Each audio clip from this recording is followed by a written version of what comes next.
नमस्कार। आप देख रहे हैं आज 29 सितंबर को सुबह 8:30 को फॉर द पास्ट 24 आवर्स जो रेनफॉल रिपोर्ट किया गया उसके डिटेल्स।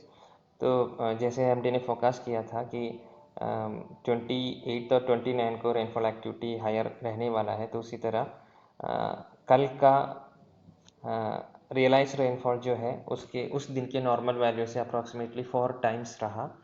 और पेरनेम में जो ऑटोमेटिक रेन गेज है आईएमडी का, उसमें हेवी रेनफॉल यानी कि 73 mm of rainfall, 73 millimetres of rainfall report किया गया। और उसके अलावा सांकली में 63 मिलीमीटर रिपोर्ट किया गया। मरमगांव और दाबोली में 3 से 5 सेंटीमीटर रिपोर्ट किए गए। मरगांव में 6 सेंटीमीटर्स रिपोर्ट किए। और मोस्टली जो भी 13 स्टेशन है गोवा में रेनफॉल रिपोर्टिंग, उसमें सब में 4 सेंटीमीटर से ऊपर का रेनफॉल रिपोर्ट किया गया। और आज के डेट में 29 सितंबर को seasonal state average rainfall total जो है मानसून 2021 का, वो नॉर्मल से 6% हायर है। अभी आज के दिन का जो सिग्निफिकेंट वेदर सिस्टम है उसके बारे में बोलेंगे तो first one is the remnant of cyclonic storm Gulab. Cyclonic storm Gulab जो था, जिसका नॉर्थ आंध्र प्रदेश साउथ ओडिशा में लैंडफॉल हुआ, उसका वेस्टवर्ड मूवमेंट जारी रहा और वीकनिंग भी जारी रहा। और आज के दिन 29 सितंबर को वो एक वेल मार्क्ड लो प्रेशर एरिया के फॉर्म पे गुजरात कोस्ट के, साउथ गुजरात कोस्ट के नाइबरहुड में है। और ये सिस्टम का और भी मूवमेंट होने वाला है। This is expected to move westward and emerge over north east Arabian sea near Gujarat coast. और उसके बाद भी उसका इंटेंसिफिकेशन होने वाला है, वेस्टवर्ड मूवमेंट भी होने वाला है। 30 सितंबर को it is expected to emerge over north east Arabian sea. उसके बाद के 24 आवर्स में उसका डिप्रेशन भी होगा, और डिप्रेशन के फॉर्म में इंटेंसिफिकेशन भी होगा और फर्दर इंटेंसिफिकेशन भी होगा। वो एक साइक्लोनिक स्टॉर्म बनने के भी चांसेस है। जैसे ही उसका इंटेंसिफिकेशन होगा, that will keep on moving away from the Indian coast. It will move near to the Pakistan coast and move further westward after its intensification. उसके साथ एक दूसरा वेलमार्क लो प्रेशर एरिया भी है जो अभी वेस्ट बंगाल के वेस्ट साइड में है। तो as of now there are these 2 well marked low pressure areas that are existing.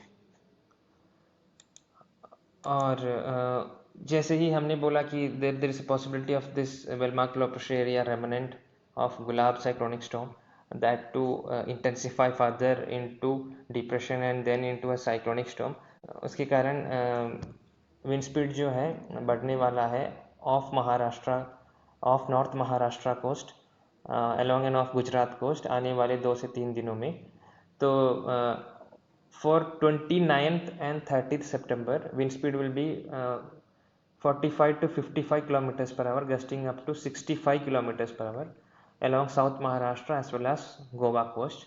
So fishermen in Goa are requested not to venture along and off Goa South Maharashtra coast on 29th and 30th.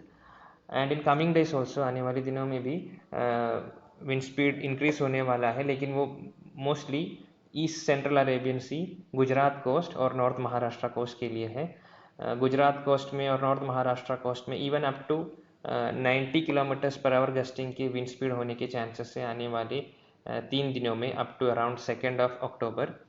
और जैसे ही ये cyclone बनेगा ये system, तो north Arabian sea में और adjoining central Arabian sea में उससे भी ज़्यादा, यानी कि नॉर्थ अरेबियन सी में even up to 115 kilometres per hour की विंड स्पीड होने के चांसेस हैं। और ईस्ट सेंट्रल और वेस्ट सेंट्रल के नॉर्थर्न साइड में भी अराउंड 100 किलोमीटर्स पर आवर की गस्टिंग विंड स्पीड होने के चांसेस है। तो जो एरियाज इस इमेज में हाईलाइट किए हैं आने वाले 5 दिनों के लिए, particularly parts of Central Arabian Sea, North Arabian Sea, and on day 1 and 2 यानी कि on 29th and 30th Goa coast also fishermen are requested not to venture into sea. ये जो पूरा इन्फॉर्मेशन है, डिटेल्ड इन्फॉर्मेशन आईएमडी गोवा के website में available है। Fisherman are requested to go through that and they are requested to avoid venturing into this part of Arabian Sea in the coming 2 to 3 days. और जैसे ये system intensification होगा, लेकिन rainfall wise Goa के ऊपर उसका उतना इम्पैक्ट होने के चांसेस कम है. Like it was forecasted earlier 28 यानी कि yesterday और 29th today also there is possibility of isolated heavy rainfall over north and south Goa district.